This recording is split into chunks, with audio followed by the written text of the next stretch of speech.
Hello Kamen Rider fans and welcome back to Toku Topics. Today I'm taking a look at something pretty interesting here for a number of different reasons, and that is another FIguarts in the Kamen Rider Geats line. So a couple of months ago at this point I took a look at the FIguarts Kamen Rider Geats Magnum Boost form, which is of course the first figure that was released alongside the entry form, which is I think on the back somewhere. Or maybe not, I just lied, but there was the entry form that was released alongside this, and they had teased that the first Premium Bandai FIguarts was Kamen Rider Buffa. And that's exactly what's here, but this is not mine. So, fun fact, this entire past year, my girlfriend Katie and I have been watching Geats like every week. It's one of our favorite things to do, and Buffa is her favorite character, so I had ordered Geats for myself, obviously, and she pre-ordered Buffa for herself. So this is actually her Buffa Figuart, it's not mine.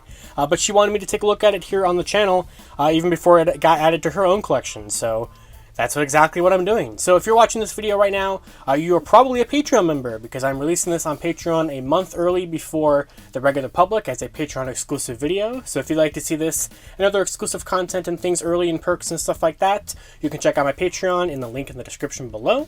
So here it is. This is the first premium FIguarts that I've had for Kamen Rider. I've had the Two Kaiser one for Sentai, and I guess we're just reviewing FIguarts now, or getting FIguarts, which has not ever been my intention, but as you can see here, the boxes are very similar, except for the fact that the premium boxes do not have a window.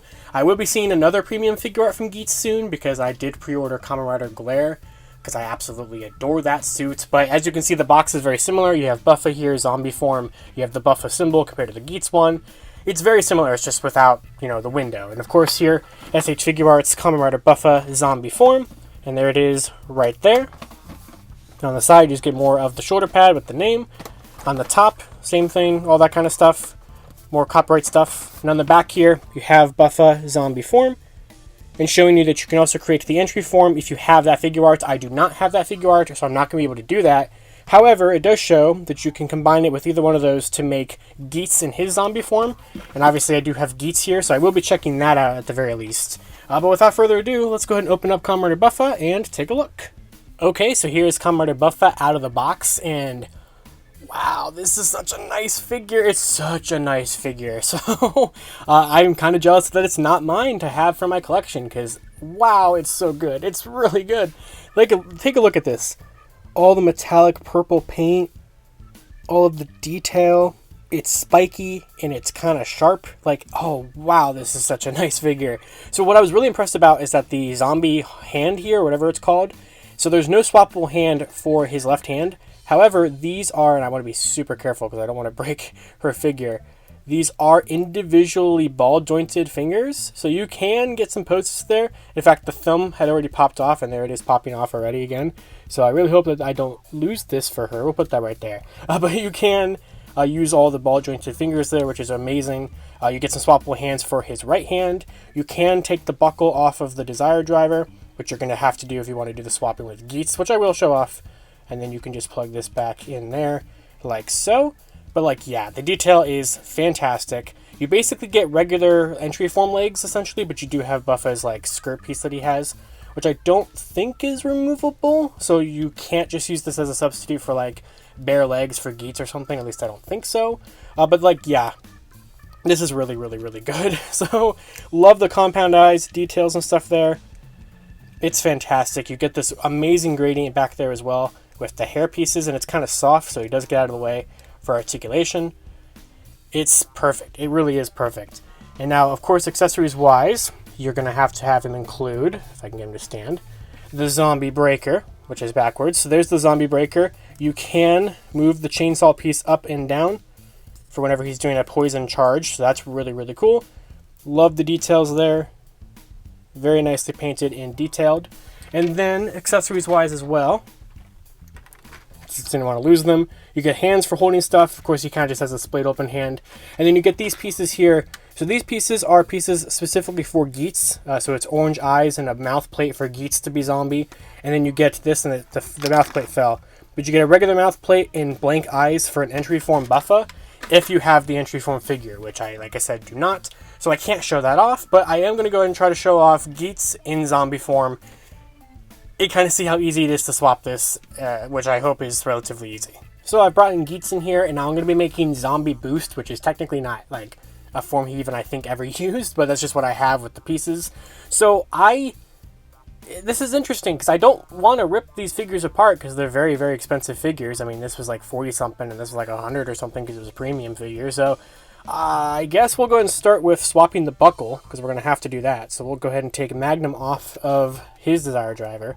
And then I guess you can, do you peel this? Like, how do you swap the, oh, wait. Oh, okay.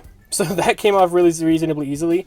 And then that mouth plate just comes out. Okay, this actually isn't so bad. So you have this haunted Geats face. And then we're going to attach the new mouth plate that came with Buffa. Maybe, is it easier to just take the head off? Is that a thing I can do? It is. These are already the same. These are basically the same, but alright. I guess they are slightly different for Zombie.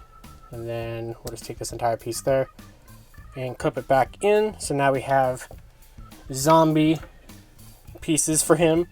And then I guess we just... Oh, okay. So there goes that. And there goes the entire Desire Driver. So we're going to put that back on the waist. And I guess we just... Okay, that's actually not so bad. And then we're going to take this belt off of Buffa's. No, it dropped it. Okay. So right now we have a boost with the Geats ID core and everything. We're going to take Buffa's head off because it's not supposed to be Buffa. We'll put Geats' head on. Okay, and then we'll take the zombie buckle and put it on like so. And that is Geats Zombie Boost. Okay, that actually was pretty easy, all things considered. So there is that. So actually, yeah, not bad. I like this kind of method of mixing things around. And if you want to, you can also go ahead and make, and I know this isn't going to be accurate with the face and everything, but you can attach his Desire Driver back on their waist there. I know this is technically not the accurate mouth plate, but I just don't want to rip that head apart. It's a little bit more difficult, but you can also make Buffa Magnum, which is something he did have in the show. So if you want to do that, you can do that as well. So honestly, okay, that gimmick works out pretty good, all things considered. I'm actually impressed by how reasonably easy and not as scary as I thought it was going to be. So good on you, Tamashii Nations, Bandai, FIguarts. You've done well. And with that is going to do it for my video review of the FIguarts Premium Bandai exclusive Kamen Rider Buffa Zombie form. So, yeah, this is nice. If you're a fan of Geats, if you're a fan of Buffa, I can highly recommend this figure. It just sucks that, like, pretty much every single Geats Figuart except for Magnum Boost in the entry form are premium. And, like, literally all of them are. So, like I said, I've already taken a look at Geats. Obviously, this is Buffa. I did pre-order Glare, like I said. There's maybe a couple other things I would maybe consider getting, but, like, I don't consider myself a Figuart collector, but here we are. So, once again, huge thanks to my girlfriend, Katie, for letting me take a look at this here on the channel. Like I said, this is hers. I think she's definitely going to like it. I'm really happy that she bought this because it is really cool. And that's going to do it. So, of course, until next time, you guys can check out my review of Geats from a couple months ago and a bunch of other videos and stuff for Geats on the channel. And you can follow me on Twitter at LivingMajorKey or LightningFigPR. And once again, this was a Patreon exclusive video for at least a month. So if you'd like to check out exclusive videos and other perks, check out my Patreon in the description below. And until next time, I will see you all later. To wrap up this video, I'd like to thank my $5 and above patrons: Jurassic Samurai, Maggot Alchemist, Robert Browning, Static Thunder, Brendan Overland, Maji Yellow, MCPC Studios, Comics 1017, James Darty, Eric Berry, Tyler Bezetsky, Matthew Thorne, Josh Landry, Pyramidas, CBT Tesla, Cross SCV, Caboose Ed, Socket Monsters, Anthony Love, Daniel Pika, Hella Geo, Thrasher, Jesus Prime, Uni Warrior Thomas, Louis Carnes, and Carlos Alfredo. You can support Toku Topics for as little as $1 a month on my Patreon, linked in the description below.